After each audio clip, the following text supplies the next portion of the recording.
Assalamualaikum warahmatullahi wabarakatuh. Nama saya Nilan Rizky, NIM J1B019072. Jadi di sini saya akan menjelaskan kembali tentang praktikum acara 4, yaitu tentang sistem kelistrikan. Yang pertama saya akan menjelaskan tentang komponen-komponen dari dinamo starter.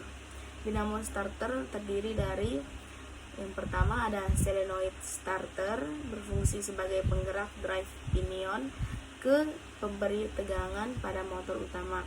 Yang kedua ada solenoid planger yang berfungsi menghubungkan penggerak pull-in coil ke drive lever.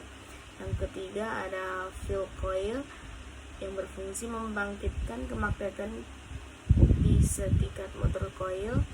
Yang keempat ada armatur coil, berfungsi sebagai pembangkit medan magnet yang akan bereaksikan dengan kemagnetan field oil untuk terjadinya pergerakan. Yang kelima ada solenoid caps, berfungsi sebagai penghubung antara arus dari sistem ke ekuator starter. Yang keenam ada brushes, berfungsi sebagai menghubungkan arus listrik dari static conductor ke dynamic conductor.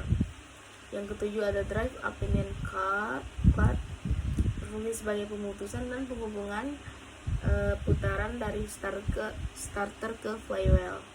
Yang kedelapan ada drive opening gear, berfungsi sebagai menghubungkan putaran yang dihasilkan motor listrik ke poros engkol mesin. Yang kesembilan ada drive lever atau aktuator shaft, berfungsi sebagai menggerakkan ponion gear. Yang ke-10 ada komutator, berfungsi sebagai penghubung antara siklus arus listrik dari brush menuju kumparan armatur. Yang ke-11 ada motor housing, berfungsi sebagai tempat meletakkan berbagai komponen dasar. Itu dia komponen dari dinamo starter. Yang kedua itu saya akan menjelaskan tentang komponen-komponen dari dinamo pengisian. Dinamo pengisian ini terdiri dari rotor coil, stator coil, alternative shaft, pulley, roller bearing. Yang keenam ada rectifier atau dioda. Yang ketujuh IC regulator. Yang kedelapan ada alternator socket. Yang kesembilan ada alternator fan. Yang ke-10 ada alternator housing. Selanjutnya saya akan menjelaskan tentang prinsip kerja pada sistem kelistrikan motor diesel. Yang pertama, pada mesin diesel tekanan solar akan dinaikkan hanya saat timing pengapian tercapai. Tekanan solar pada mesin diesel pun berlangsung dengan interval tertentu. Yang kedua, sementara itu pada mesin diesel common rail tekanan solar akan dinaikkan secara konstan selama mesin hidup, sehingga tekanannya akan selalu tinggi.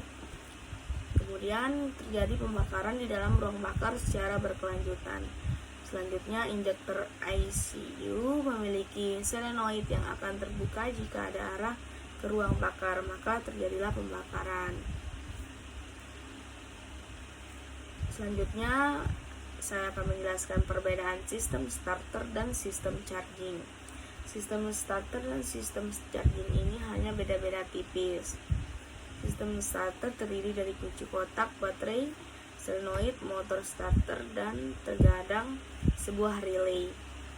Kunci sebagai pengaman utama yang mengatur aliran listrik ke starter karena membutuhkan aliran listrik yang besar, maka saat kunci kotak pada posisi start, semua aliran listrik ke seluruh sistem menjadi mati. Jadi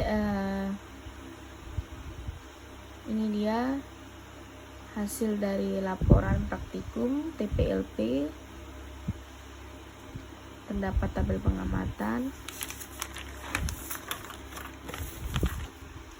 yang terdiri dari dinamo starter dan dinamo pengisian beserta fungsinya, gambarnya, ada langkah kerja, pembahasan.